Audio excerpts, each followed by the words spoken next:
Kung nagtitiwala ka sa Diyos, susunod ka ng buo. Ang pagsunod sa Panginoon, kailangan may pagsasakripisyo. Importante kung unawaan mo, importante, sundin mo yung kalooban. Kaya maraming hindi na-obey completely kasi pinakikita ng kaaway, itinutukso ng kaaway sa'yo na mas importante ang gusto mo kaysa sa kalooban ng Diyos. Hindi worker, kahit hindi ka isang mananampalataya, pero once na sumampalataya mo, ininagay mo yung tiwala mo, yung confidence mo sa Panginoon, makakaranas ka ng himala. Makakatanggap ka ng biyaya ng pangitasan mo sa Diyos. Kaya kahit isang makasulat. The situation may be out of your control, but it's not out of God's will. So you need to place your faith in God, because what is impossible with man is possible with God.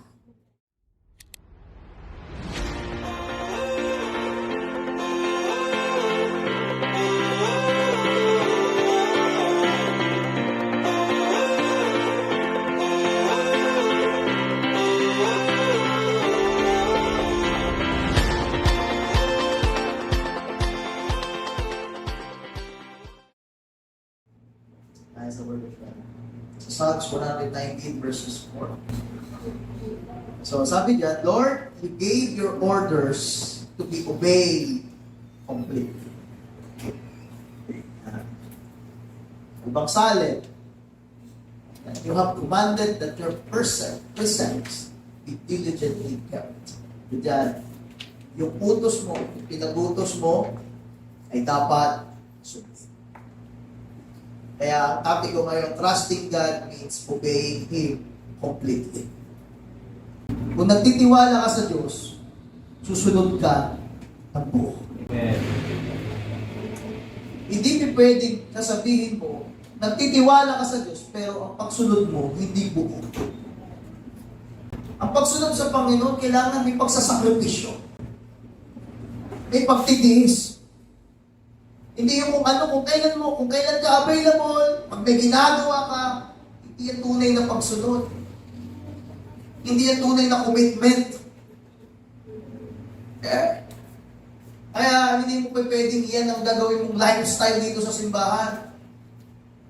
Lalo na kapag manggagawa ka. Kaya hindi DA ka. Didisiplinahin ka pag hindi ka marunong sumunod. Palagi kang huli sa ministry mo. Lagi ko sinasabi na dadating yung araw na uupo ka. Hanggang may pagkakataon ka, samantalahin mo yan. Dahil once na abusuhin mo yan, uupo ka talaga. Okay? Nais ko yan i-anunsyo sa inyo na may mga uupong magdadawa sa buwan na ito.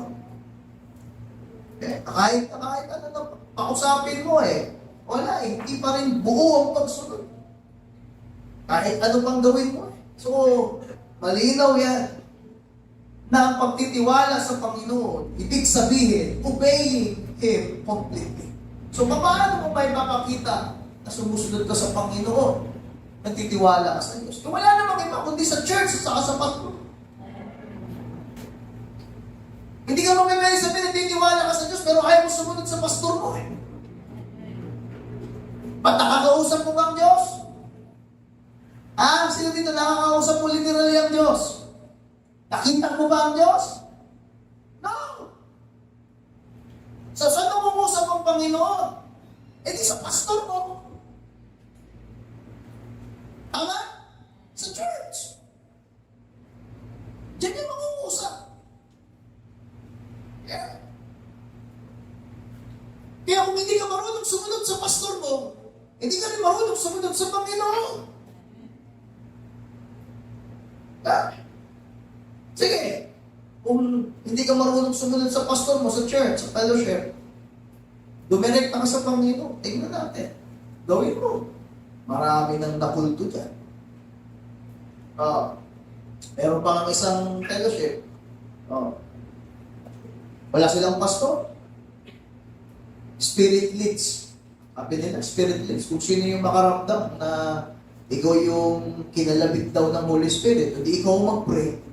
Hintayin tayo yan. O sino kinalabit? Paano nahiya ka? Sabi ng kalabit, ayaw mo talaga. Oh, ako daw, sabi ng Holy Spirit, ako mag-speak ngayon. Ano yan? Ha? Ganyan, upo ako. Sinong mag-speak sa inyo? Sinong pinalabit?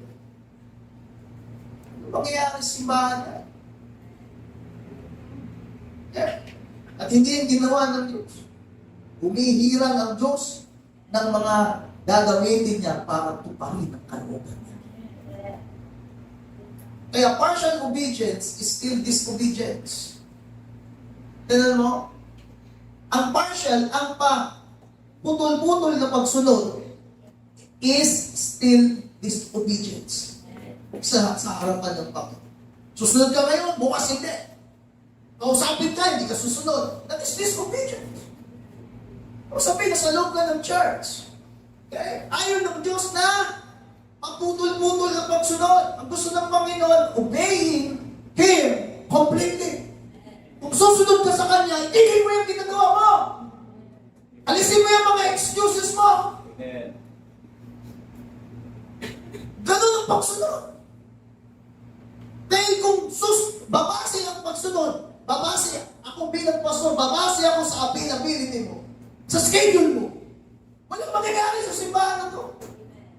Hindi ito makakarating sa ganito at makakarating pa sa darating na panahon. Kung ganun kami ng pastor. Yan. Hindi natin ginagamit sa simbahan yung 3 buwan, 6 na buwan sa taon na hindi nagsisimba. Tapos pagdating ko, patotoo ka kasi taon ka mawala. Ano sasabihin niya? Yeah. Kaya, you can just pick and choose which commands of God you will follow. Hindi pa pwedeng bunutan ng pagsunod. Hindi pwedeng pipiliin mo lang ang pagsunod. That is not obedience. That is still disobedience. Kaya sabi ng Panginoon, kung susunod ka, sumunod ka ngayon. Handa ka magsakripisyo at magtiis. Kaya nung tinawag kami ng pastor ng Panginoon, sunod.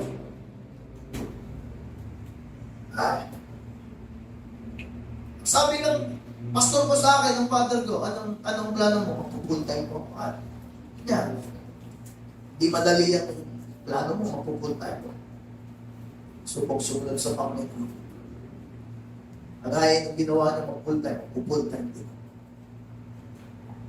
Hindi yung partial. Okay. Yung pagsunod ko na si Lord, nag-provide lahat ng pangangailangan. Wala akong motor. Lord ang nagbigay. Kumuha ko ng installment ng motor. Ang Lord na nagbayad. 3 years na installment ako ng motor. Pioneering. Pero, ang Diyos ang nagpapalo. Bakit? Umuwi ka ng completely. Kaya susunod ka sa akin. Ako ang lahat mo. Nadagdag ng pangangailangan. Yun sa amin, karanasan. Yeah. Nauna kami, ako lang. Ang tumatayo sa harap. Lahat sa akin. Yeah. Pati pag-awit, pag-angaran, street evangelism, pag-ahalo. Ngayon pa kaya, kung ginawa namin, una ayaw din namin gawin. Ngayon pa, malalaki na yung mga anak ko. Pastora may magpawit, si Dama mag-drums, si Isay mag-drums. Si Isay magpawit. Si Dama mag-drums, ako mag-gitara. Si JC mag-bass. All around kaya rin si JC, hindi po lang yan hinuhugot. Diba? Tuturuan ko yan. Yeah. Naniniwala naman ako na kung marami na yung ayaw sa mundo, pero pa rin matitira, manggagawa kami. Amen.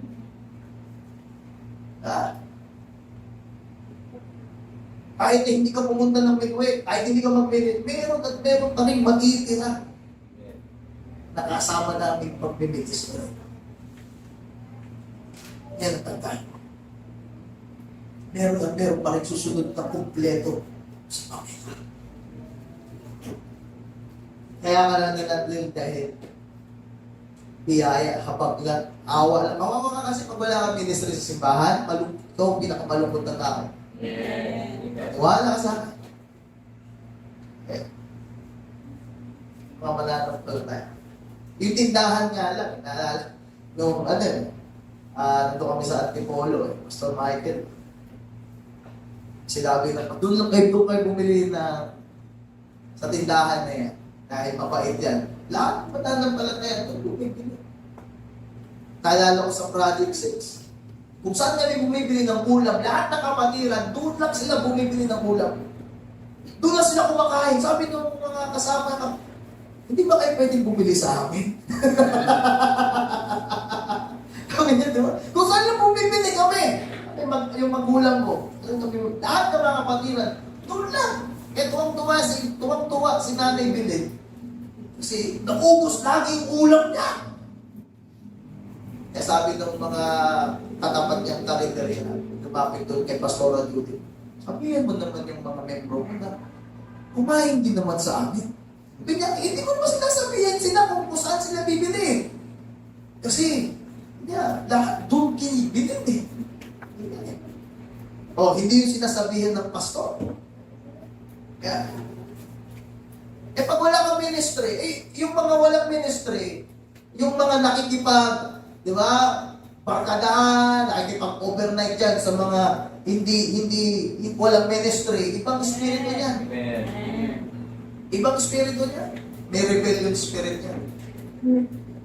Yan ang totoo. Totoo yan, karanasan namin yun. Naalala ko, ako wala akong ministry, wala talagang makausap sa'yo. Hindi tayo inutusan niya ng pastor dahil nakakaisang espiritu niya. Amen. Pag wala kang ministry, kawawa ka.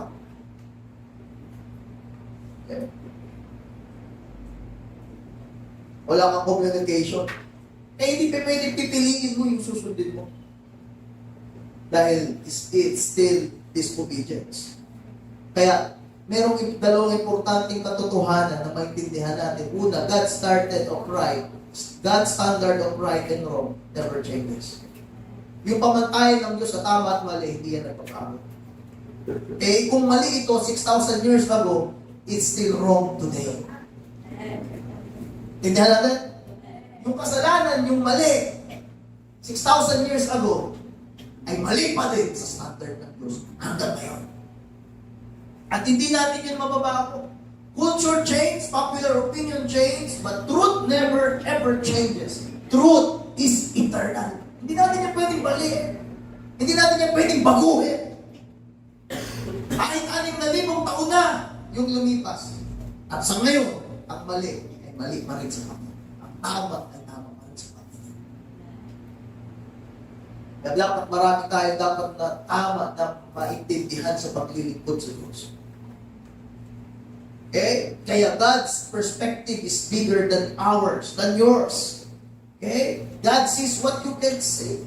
Nakikita ng Diyos kung hindi natin nakikita. Kaya maraming imposible sa ating buhay. Pero sa Panginoon, pag binigyan niya tayo ng kaunawaan, kaya niyang ipangyari ang lahat sa buhay. Kapag sumunod tayo completely. So you need to trust God. Your job is not to decide whether this law is right or wrong, but to obey it. James chapter 4, verse 11. Sabi diyan, hindi kung ano man profesyon natin, ano man ang pagkaunawa natin. Ang pinaka-importante, sumunod tayo sa kalooban ng Panginoon. Hindi importante kung unawaan mo, hindi. Importante, sundin mo yung kalooban ng Diyos. Nung ako ay ni-lunch out na magpastor, hindi namin maintindihan ang buong Panginoon. Basta susundin lang namin, sabi ng pastor namin, bukas kayo gawain dyan.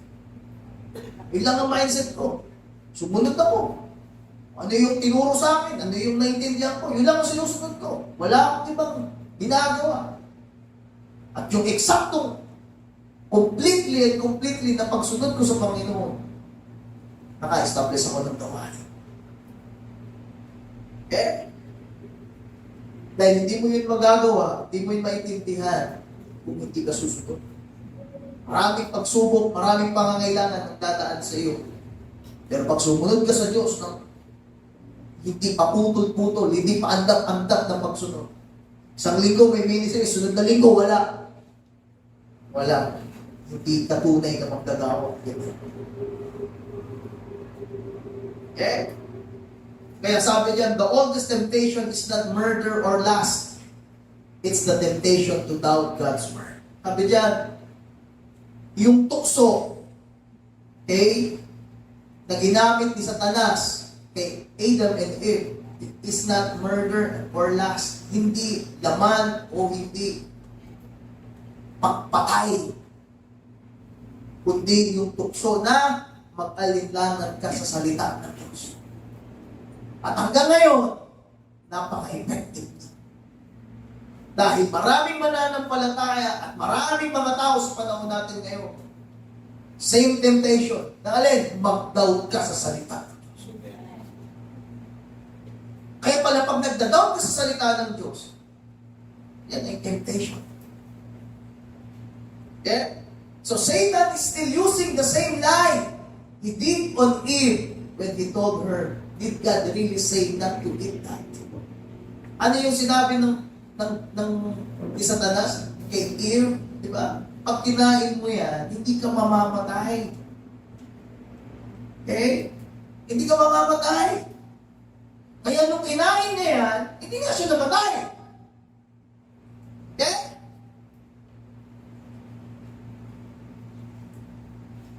Genesis chapter 3 verse 1, he convinced her that her desires were more important than God's command. Ano yung paano kinonvince ni Satanas? Si Eve, na mas importante yung gusto niya kaysa sa kalooban ng Diyos.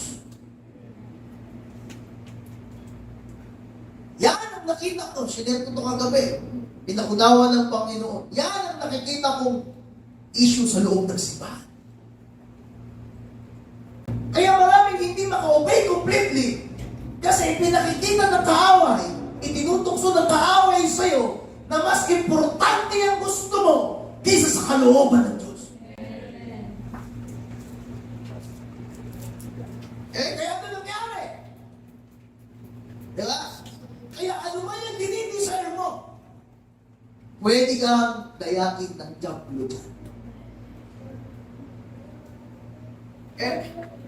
Pwede kanyang sirain dyan. Hindi ba ngayon? Pero sa darating na panahon. Bakit? Namatay ba si Adam and Eve? No! Pero sino? Ano nangyari? Ilang taon na buhay si Adam and Eve? Kung hindi ako nagkakamali, mahigit yan 500. Mahigit yan 500 years bago yan namatay. Si Methuselah nga 900 plus. Means, nung nilikha ng Diyos ang tao, walang lifespan. Mabuhay ang gusto mo. Pero, nung mas nagibabaw na yung desire ni Eve kaysa sa command ng Diyos, kaya niya kinain yung prutas because nanaig yung desire niya kaysa sa sundin yung kalooban ng Diyos. Mas nanaig yung excuse niya, mas nanaig yung reason niya, mas nanaig yung mga dahilan niya, yung mga gusto niya, kaysa sundin ang kalooban ng Diyos. Ano nangyari? Nagkaroon ng kamatayan. Hindi nga on the spot, pagkain na patay. Hindi nga. Pero nagkaroon ng lifespan. Ngayon, ano ang lifespan ng tao? 55. Kaya ang binababa nila yun. Na ang retirement ay 50. Kasi bakit? Sipin mo, benefits mo, makukuha mo 60. Kaya ang hindi na umaabot ng 50, ng 60, 55 pa lang. Sipin mo, pag 60 mo, may 2 million na makakuha. Tuwa ka, yes, 2 million. Eh, kung 55 ka lang, wala 2 million. Ito ang lungkot. Tama? Ang lungkot. Inaasa ka ako naman, pag 60 ko, 2 million ako. Eh, hanggang 55 ka lang pala. Oh. Make sense. Isipin mo, lifespan 55. Mag-aaral ka 21 years. Meron ka na lang, ilan na lang meron ka? 24. Tapos magpapahinga ka pa ng 5 years. Papahinga ako, ano nag-aaral eh. Apply ka rin. Ilang years na lang mayroon ka. Oh. Ba? O sabihin natin 4 years, may 20 years ka na lang. Trabaho ka, 20 years. Ano ba yung makukuha mo sa 20 years? Wala, panay puyat ka pa. Wala, panay drama ka pa sa buhay. Ayaw pagsumunod sa Diyos na completely. Oh, panay barkada ka pa. Panay kala pang ginagawa mo. Hoy! 55 lang lifespan. Oh. Eh, yun ang totoo eh. Anong gagawin natin? Diba? Eh, ang Diyos ang nagpapahaba ng buhay. Pag naglingkod ka sa Panginoon, di ba? Yung longevity ng ministry, pwede niya ibigay sa'yo. Eh, yun naman talaga kalaban natin eh. O, pagkain ni Adam, sino namatay on the spot? Pero nagkaroon ng limitasyon, lifespan. At sa mga sumunod na salinlahi, umigsi ang buhay ng tao. Because of her desire. Yung desire niya, hindi sa Panginoon. Doon siya inatake ni Satanas. Doon siya inatake ng devil. Yung desires is more important than God's command. Kaya kamusta ang hangarin ng puso mo ngayong gabi? Dahil yung hangarin ng puso mo, yung iba, pag walang trabaho, gusto mag-ministry. Pag may trabaho, iwan ang ministry. Hindi yan pwede dito sa simbahan. Pag ginawa mo pa yan uli, wala ka nang babalikan ng ministry. Ha? Dahil dito, lagi ko tinuturo, pwede ka magtrabaho at pwede ka rin mag-ministry. Oh, yung iba, papasok ka sa relationship, pwede ka pumasok sa relationship, pero wala ministry. Pero kung gusto mo na sa in relationship ka na nagme-ministry, may dapat kang sundin. May dapat kang sundin. Hindi pa pwede yung, di ba? Hindi pa pwede yung, in relationship ka, legal ka sa magulang, ay gagawin mo kung gusto mong gawin. No, pwede mo yung gawin, pero wala kang ministry. Bahala ka. Saan kayo? Bahala kayo. Pero kung gusto mo na in relationship ka, at nagme-ministry ka, hinuhubog ka, meron ka dapat sundin. Yun ang totoo eh. Pero kung ayaw mo yung sundin, doon ka sa choice A. Yeah? Or choice B. Ganun na yun. Kaya maraming hindi nakakagawa, hindi na nakakakaya no? Ay, wala din nangyayari sa kanila. Ganun na naman yun eh. Gusto mo in relation ka, tapos gusto mo rin lahat nagpapangkot ka sa simbahan. Magbuo ka ng sarili mong simbahan pag ganyan. Kaya, magkasawa ka na agad. Kasal ka na agad, para wala ka ng problema. Ikaw babae, pakasalan mo agad. Pagsagot mo, kasal agad. Will you marry me? Amen. Ano? Para dire-diretso. Hindi pwede yung in relationship ka, pahatid-hatid ka, pasundo-sundo ka, tapos at the same time, gusto mo nagme-ministry ka. Hindi pwede yun. Tandaan niyo yun. Kaya kung kayo mga magulang, pinapayagan yung mga anak nyo ng ganyan, pwede. Pero hindi ko yan gagamitin sa simbahan. Kahit 24/7 kaya pagsamahin. Pero hindi yan pwedeng gamitin sa simbahan. Dahil yun, ang patakbo ng ating gawain. Maliban lang, kung ililihin mo. Diba? Yun talaga. Wala tayo magawa eh, pag dilihim nga eh. Pero kung gusto mo na merong blessing yan at mahubog yan, buhay, kailangan mo subukan. Tindihan natin. Kaya, huwag yung desire mo dahil dyan tayo sisirain ng tao. Kaya yung desire ni Eve, yun ang pinuntirya ng Diablo para hindi niya masunod yung commandment ng Diyos.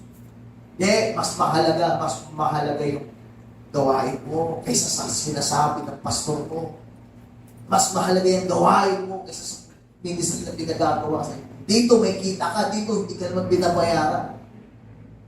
Dadayahin ka. Yes, hindi ngayon.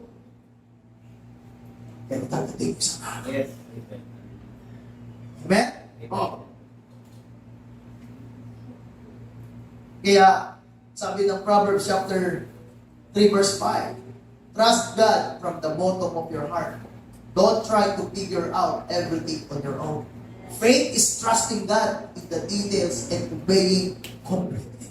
Kaya ang pananampalataya, pagtitiwala sa Panginoon, bawat detalye at pagsunod, kumpleto. Not just the portion you understand or the part you feel like doing. Kung ano lang yung ramdam mo, maganda sa pakiramdam mong sundin, yun ang gagawin mo. No! Yan.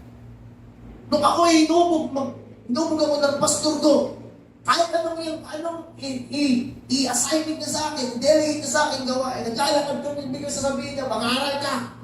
Mag-aaral ka. Sakay ka sa bus, mag-testimony ka. Punta ka dito, punta ka doon, kahit saan. Hindi ka naman magagawin yan. O sige, patayin mo. Magagawa pa ng pastor mo yan? O, tumalong ka sa bus. Pag nakatalon ka, buhay ka, mag-pastor ka, nagagawin pa ng pastor mo yan sa'yo? O, mag-hold up ka. Hindi pa pastor yung pinagagawa sa'yo. Ako-hold up, magiging kriminal. Kaya si Brother Ryan, halimbawa, layo-layo pa yan. Pwede ko pa sabihin, ganun pa rin ang simbatan para hindi ka na mapagod. Layo-layo ng binabiyahe mo eh. Kaya hindi kasi ganun yung tinuro sa akin ng pastor ko eh. Sipin mo yan, nandiyan sa banlat, pero ang house church niya nasa Paranaque. May house niya sa Salamang. Katrapit-trapit. Papuntahin ka doon. Nagkamaling ka ba? Nagkamaling ba ako na sumunod? Hindi. Dahil kalooban yun ng Diyos. Sa aking buhay. Natutulog.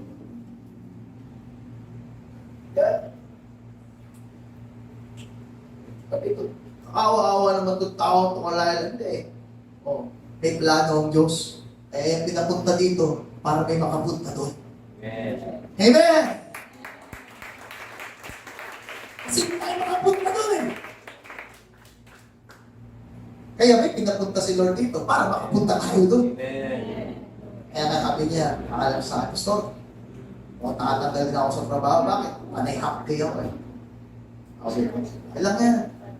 Yung kahit na mag-overtime ka na, paano may kuya si Pierrowell? Kahit na yan. Kasi nasasabihan ko na. So, ibig sabihin, dahil nakapunta na doon, kung halimbawa, nag-overtime si Ryan. Overtime siya, hindi niya masama. Tuloy pa din yan. Kasi bakit? Nakapunta na doon eh. Doon na yung mga contact na Ryan. Nakabukas na yung gawa. Hindi ganun yung nangyari. Gumawa pa rin ng paraan para makasama pa rin sa house church. Sabi niya, matatanggal ka na yan.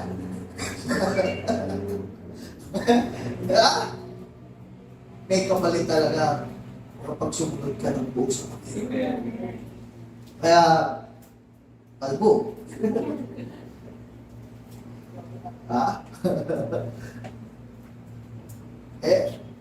Natin mo rin. Yan eh. Once na you are committed,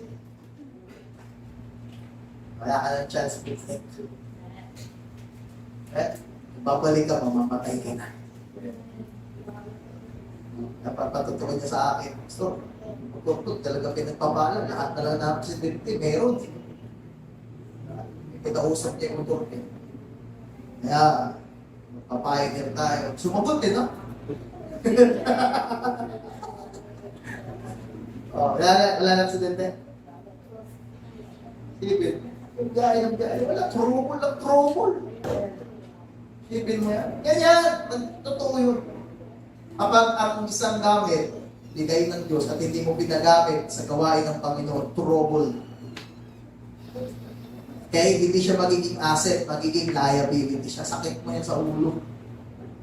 Okay? Pero, paggamit mo sa gawain ng Panginoon, hallelujah, sa gawain, magiging blessing niya. Palain. Papabayaran, ilan na ka na lang kaya? Oo. Bayaran niya. Okay. Pampalataya. Bayad na yan. Basta, o di marami mag-lift up ang pananampalataya. Amen? Lift up. Kaya nung kapatid na Sister Rowena, nila Princess, na-lift up yung pananampalataya. Sa todong pasalamat, naabot yung pamilya ng Brother Ryan at yung iba nating mga maggagawa, hallelujah, sa lugar ng Cavite. Amen? Hallelujah. Sino kaya sa tundo? Ano bang Cavite sa akin ang tundo? Nag-umpisa tayo ng gawa. Sa araw, mga worker, papasyal tayo dun sa Cavite. Amen? Maibal tayo dun. Kaya lang, hindi pa ngayon, baka next year pa. I-ready mo muna ang lupa. Amen? Hallelujah. May pagsasaklit. May total. Obey. Completely. Ganun talaga eh. Partial obedience. Still disobedience. Kaya, faith is trusting God and obeying completely. Hindi portion na naiintindihan mo lang. Hindi part na nararamdaman mo. Kaya gaya ni Naaman in the Bible. Kailan na si Naaman? The story of Naaman in the Bible illustrates the needs for completely obedience. 2 Kings chapter 5. Naaman was the commander of Syrian army. Ang mga taga-Syria, kalaban niya ng mortal ng mga Israelita. Kalaban niya nila. Hanggang ngayon, magkalaban niya. Kapatid, pero magkalaban. Siya ay commander of the Syrian army. Ang napakataas ng posisyon nito. But he also had leprosy. Yung kanyang ketong, hindi yung ketong na naaagnas, na laman. Ang kanyang ketong ay nagkukulay niebe siya. Kukulay snow. Puti. Ang kanyang leprosy. Okay? Ganun ang kanyang pagkaka-leprosy. Pinakapatinding klase ng leprosy yan. Kaya, mayaman nga siya, makapangyarihang tao, pero meron siyang sakit na walang kagalingan. One of his servants told him, the prophet Elisha could heal him.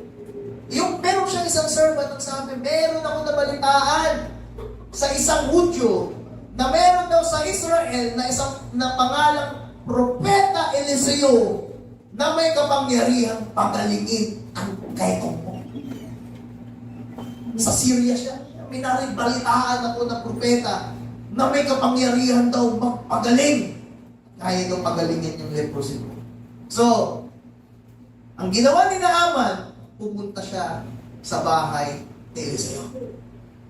Okay? At hindi siya hinarap ni Propeta Eliseo. Galit na galit siya. Okay? Galit na galit siya. Ang ginawa ni Eliseo, nagsubo siya ng kanyang assistant at sabihin mo doon, siya sa commander-in-chief na yan, lumublog siya sa Jordan River ng 7 beses. Para bumalik siya. Kaya alam mo, Jordan River, napakabaho niya, marumi. Hanggang ngayon, sabi nga, may mga nagbabaptize siya, burak na sa ilalim. Mabaho. At saka itong mayaman na to, itong commander na ito, hindi mo mapapalublog sa ganun na river. Pero sabi sa kanya, sabi ni Propeta Eliseo, Lumublog ka daw ng 7 beses sa Jordan River. Gusto mong bumalik. Galit na galit si Naaman. Hindi, napaka-powerful ko na tao. Gaganunin mo lang ako. Hindi ka nga nakipag-usap sa akin ng personal. Okay? Kaya ano ginawa ni Naaman? Back out siya. Uwi na tayo. Okay?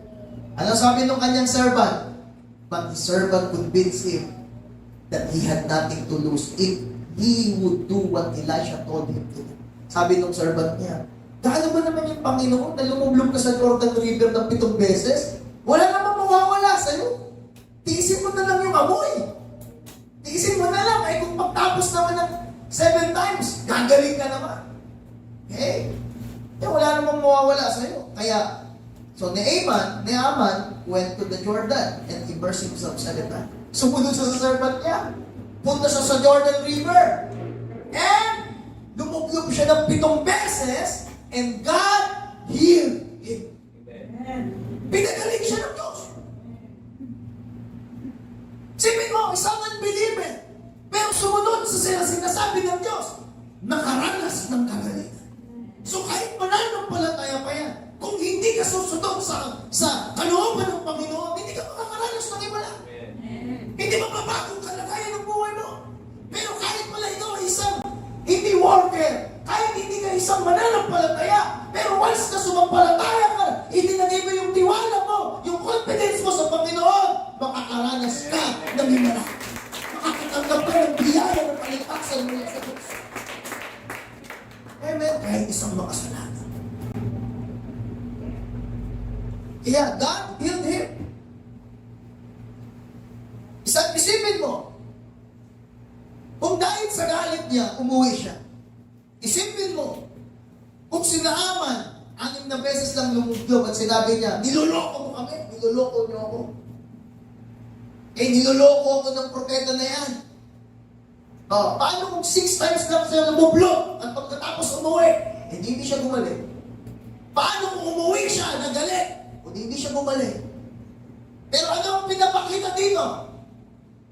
Naaman trusted and obeyed God completely, and God healed him of his leprosy. Amen. Amen. Yeah. Sinunod niya yung pinagagawa sa kanya ng Panginoon. Bumalik siya. Yung iba, nag-aaral. Nag-aaral na, pero ay sumunod sa Panginoon. Kapatid, marami kang mga bagay na hindi mo nakukontrol. Maraming mga bagay na pwedeng sumira sa pag-aaral mo, sa pagtatrabaho mo, sa pagninegosyo mo. Okay? Imagine what God will do in your life when you fully obey Him with your whole heart. Isipin mo kung ano ang pwedeng gawin ng Diyos sa buhay mo kung susunod ka sa Kanya ng buong puso. Huwag kasi ilagay natin yung isipan natin. Pag sumunod ako, di ba? Ito, magugutuman ako. Ito, may pangangailangan. Doon mo kasi sinisettle yung pagsunod mo.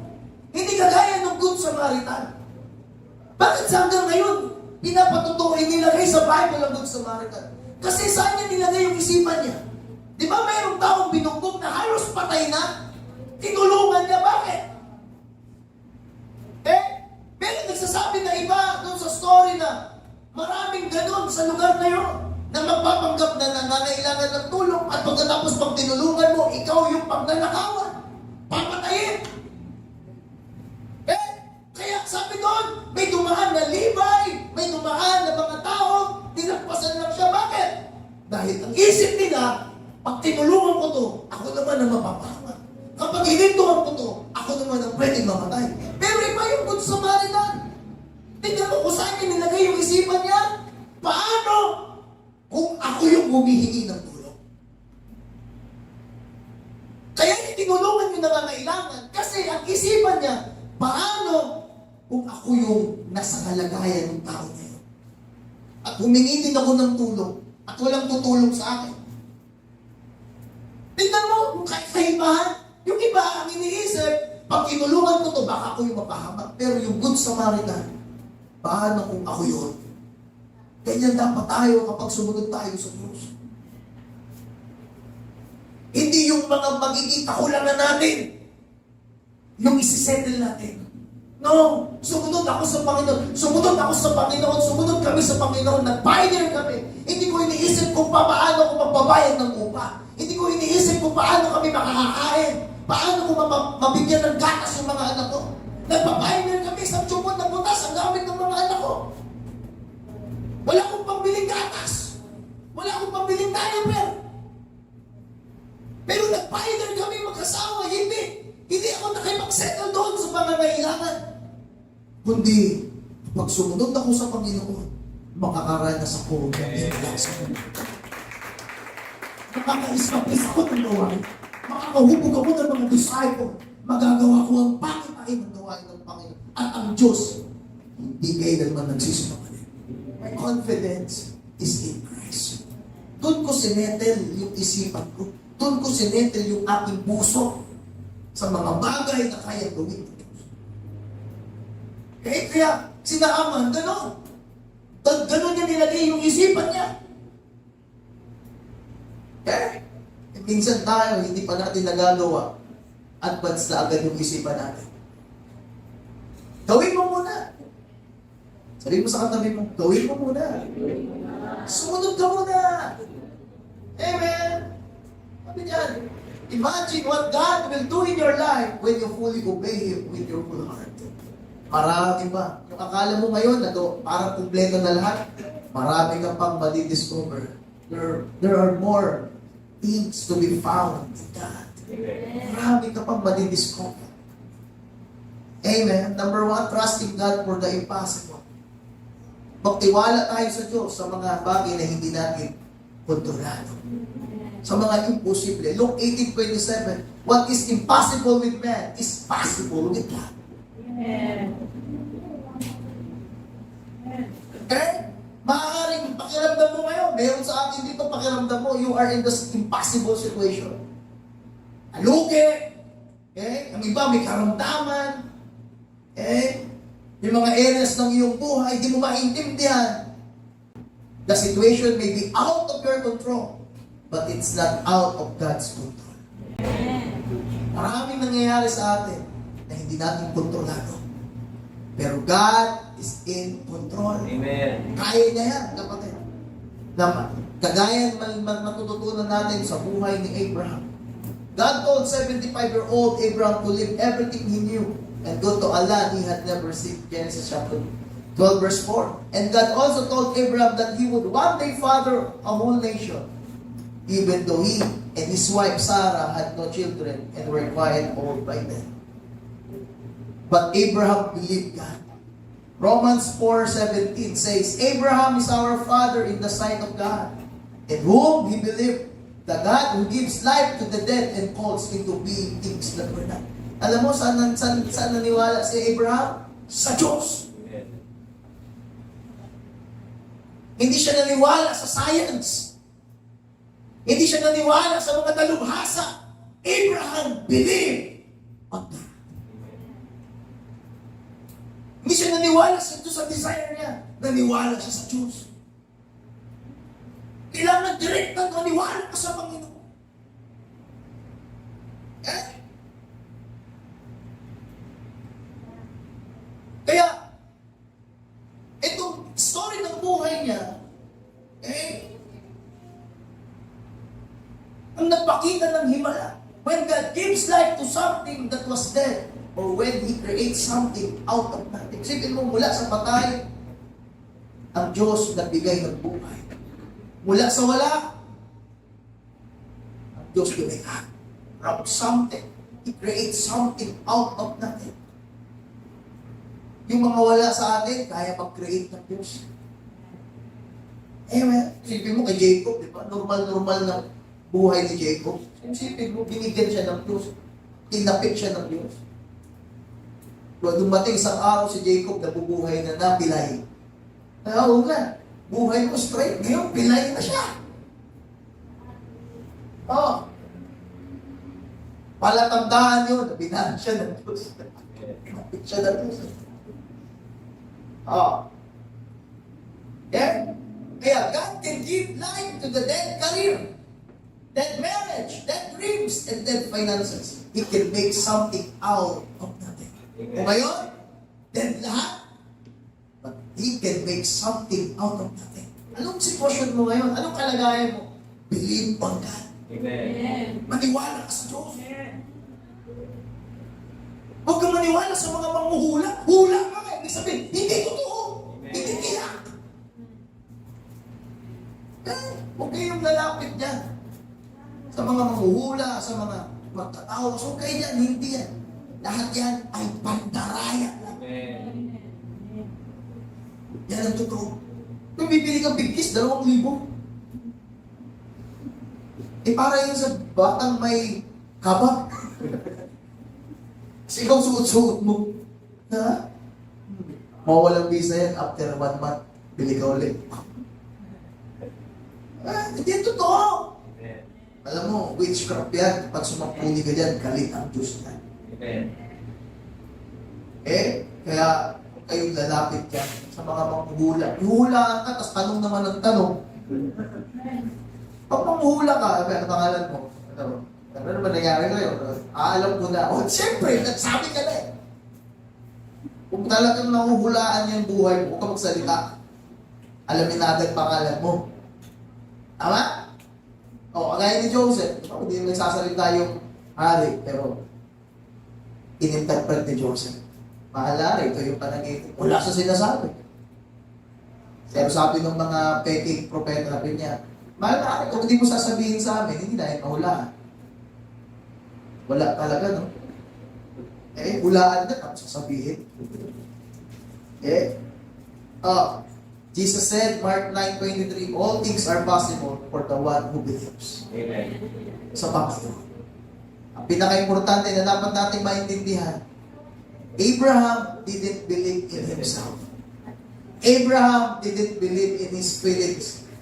Abraham didn't put his faith in faith. Either, Romans 4:17, Abraham believed in God. Amen. Huwag tayong maging believer ng sarili lang natin. Amen. Yung sarili nating opinion, yung sarili nating damdamin, emosyon. Huwag mong ilagay yung pananampalataya mo sa sinasampalatayanan mo, kundi sa Diyos. Amen. Abraham didn't put his faith in faith, but in God. Okay? And yung faith natin, nilalagay natin sa pinaniniwalaan lang natin eh. In God, doon mo ilagay ang pananampalataya mo sa Diyos. Okay? The object of his faith was God. Nothing else. Okay? Naniniwala ako sa positive thinking. But positive thinking and faith are not the same. Magkaiba ang pananampalataya sa positive thinking. Positive thinking only works when you have control over the situation. Kapag kontrolado mo ang isang pangyayari sa isang sitwasyon, positive thinking mag-work. But it is worthless if the situation is out of your control. Okay? When you are at dead end and you need something more than happy thought. Sabi dyan, kapag yung sitwasyon hindi na kontrolado, pananampalataya na may kapangyarihan. Amen. Okay? Pero ikaw, estudyante ka, nag-aaral ka, kontrolado mo yan. Di ba? Lahat, assignment mo, homework mo, lahat. Pero ano yung mga out of control mo? Pag nag-away yung nanay at tatay mo, naghiwalay, pwede maapektuhan yung pag-aaral mo. Kapag nalugi, nagka-problema ko sa finances, or nag-aaral ka, bigla ka nagkasakit, hindi ka na makapag-aaral. Amen? Tamang maging positive thinking na nag-aaral ka. Pero maraming bagay na pwedeng sumira niya. Yung mga hindi mo na kontrolado, paano kung nagkasakit ka? Yung aksidente, yung sakuna, hindi mo na yung kontrol. Pero kung nag-aaral ka, at may pananampalataya ka sa Panginoon, yung mga bagay na hindi mo makontrol, yung mga pwedeng mangyari na hindi mo kontrol, dahil ang pananampalataya mo sa Panginoon, ang confidence mo na sa Panginoon, hindi ka pababayaan ng Diyos. Proteksyonan ka ng Panginoon para makatapos ka ng pag-aaral. Kung nagtatrabaho ka, hindi mo kontrolado ang isipan ng mga tao. Hindi lahat yan mapipulis mo. mga nakangiti sa'yo, kahit na sa mataas ka pang posisyon, kahit lahat pang pinakikisamahan mo, tandaan mo, ang Diablo, gagawa yan ng kaparaanan. Kung hindi ibang tao ang sisira sa'yo, yung desire mo ang sisira sa'yo.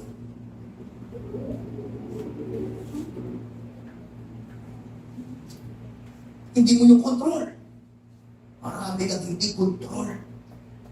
Tamang maging positive thinking. Karoon ng positive thinking. Pero mas importante ang pananampalataya. Dahil ito ay may kapangyarihan sa mga hindi natin makukontrol. Alam ang gawain ng kawan. Pero kung may pananampalataya tayo, nagkatrabaho tayo, pero may pananampalataya na doon yung obey completely natin sa Diyos, daan mo. Kapag ang Diyos ang nagtaas sa'yo, walang makapagpapababa sa'yo. Kapag ang Diyos nag-promote sa'yo, walang sino man makakapagpabagsak sa'yo. Yan ang tandaan. Hindi ka magtatagumpay sa sarili mo. Okay? Nagmamalaki ka. Tayong gagawa. Baka na baka tayo pa, liit-liit pa. Mataas na ang pride mo. Yan, ang pride yan ang hindi dapat pinagmamalaki. Ha? Oh, pinagkatiwala ka ng ministry, nahanap kita sa GSF. Pinagagawa sa ministry. Hindi ka nag-respond. Wala ka. Disrespect mo. Wala kang pagsunod. You are committed ka dyan. Ha? Tandaan mo. Maraming bagay na hindi mo pa alam.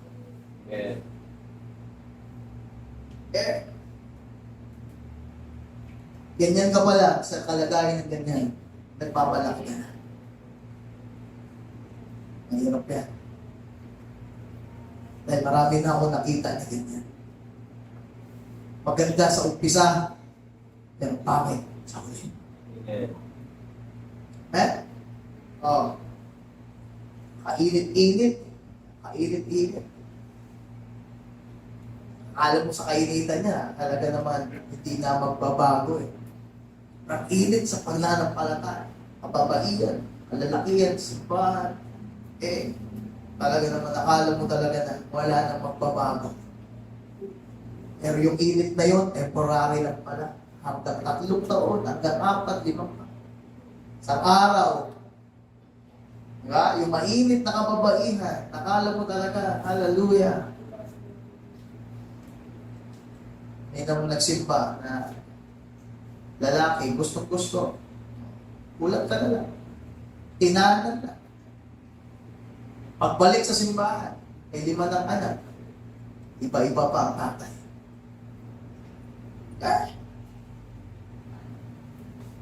Sabihin yung kainitan mo. Kalakasan mo. Walang masama doon.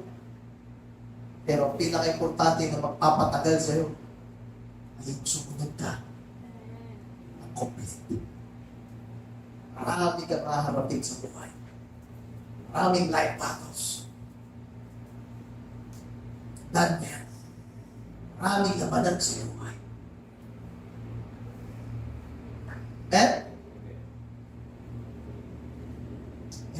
Yung confidence mo sa Panginoon, ibig sabihin, nagaya ko na pastor, maraming labanan sa aking buhay. Pero yung confidence ko na kay Jesus, paano ko yun i-explain sa'yo? Sa pamamagitan ng ating relasyon. Meron akong mga pastor, mga leader. Kung marami akong bagay na maharapin ko, may mga problema na hindi kaya lutasin, nandun yung confidence ko sa Panginoon sa pamamagitan ng ating mga leader. Nagpala siya. Ilalapit mo lang yan sa kanila. Hindi ka niya iiwan, hindi ka niya tawag kahit saan pang estado ng buhay mo. Naintindihan din niya?